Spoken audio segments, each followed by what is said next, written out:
This video is sponsored by V-Guard. Rashid Kidwai, ठीक करवा रहा हूं उसको हर्षवर्धन जी, एक सेकंड। रशीद किदवई, राजस्थान को लेकर आपका क्या दावा है? मध्य प्रदेश और छत्तीसगढ़ में मेरा आकलन है कि वहां कांग्रेस बहुत अच्छी स्थिति में है, सरकार बना लेगी। राजस्थान में बिल्कुल मेरा उल्टा अनुमान है और मानक मैं आपके प्रोग्राम में लगातार कहता आ रहा हूं कि कांग्रेस जो है वो राजस्थान में चुनाव हार रही है।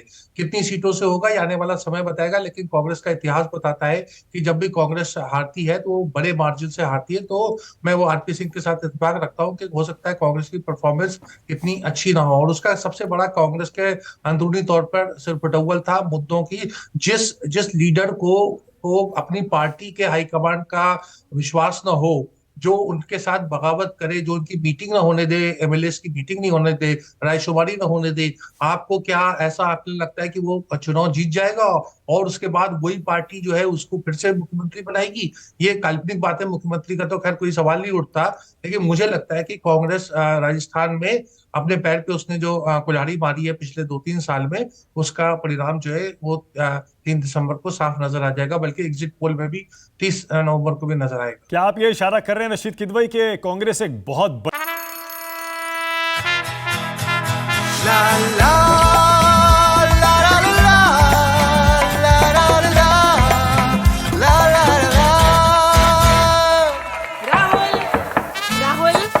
तन के साथ मन को जगाओ वी-गार्ड वाटर हीटर्स के संग। वी-गार्ड बड़ी हार की तरफ बढ़ रही है? आपने कहा ना कांग्रेस हारती है तो बड़ी हार जी, मैंने उसका इतिहास देखिए। जो भाजपा अगर हारती है तो कम मार्जिन से हारती है, जैसे मध्य प्रदेश में हुआ, राजस्थान में हुआ। लेकिन जब कांग्रेस हारती है, और खासतौर से राजस्थान का मैं ऐतिहासिक उसका आपको वो बता रहा हूँ कि जब 2013 में और उससे पहले जो था 2008 में, 8 और 18 में, दोनों बार में जो था कांग्रेस बहुत बुरे तरीके से हारी थी। जो 2 बार अशोक गहलोत, 2003 और 2013 में। मतलब आप राजस्थान के कॉन्टेक्स्ट में बात कर रहे हैं ना?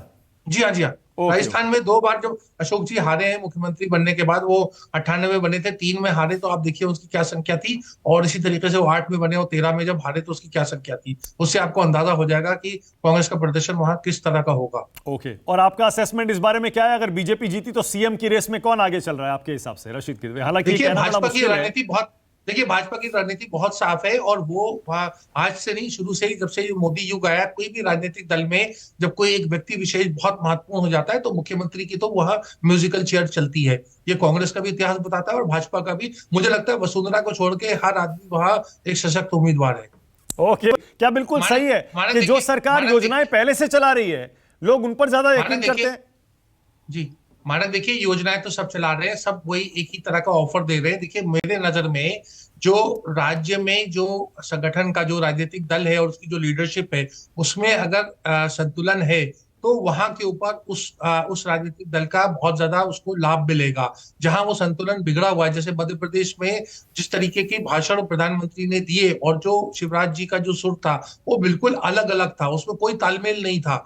इसी तरीके से राजस्थान में भी जो कांग्रेस का जो नेतृत्व है और जो अशोक जी की जो कहने का तरीका है या जो उनका नैरेटिव था वो बिल्कुल अलग अलग था। केवल छत्तीसगढ़ में मुझे वो सुर ताल जो है वो ठीक नजर आया। तो इसीलिए मैं कह रहा हूँ कि यहाँ के ऊपर बदलाव होगा, परिवर्तन होगा, मध्य प्रदेश में भी होगा और राजस्थान में भी होगा। ये मेरा आकलन है, और हो सकता है अभी हम तेलंगाना की बात नहीं कर रहे, वहां के ऊपर भी हो। तो ये जो राष्ट्रीय राजनीतिक दल में ये सुर ताल की जो है वो होना चाहिए। जनता आज की बड़ी जागरूक है, सब समझ में आता है। स्कीम तो सभी वही दे रहे हैं, एक एक पैसे का आप बताएं, जो गारंटी दी गई है वो गारंटी एक दूसरे से बिल्कुल मैच करती है। बल्कि मुझे तो लगता है कि कभी कभी एक ही बस उसमें पार्टी का नाम अलग है और स्कीम सारी की सारी वही है। रेवड़ियां दोनों बांट रहे हैं, खुले हाथ से बांट रहे हैं। This video is sponsored by V-Guard.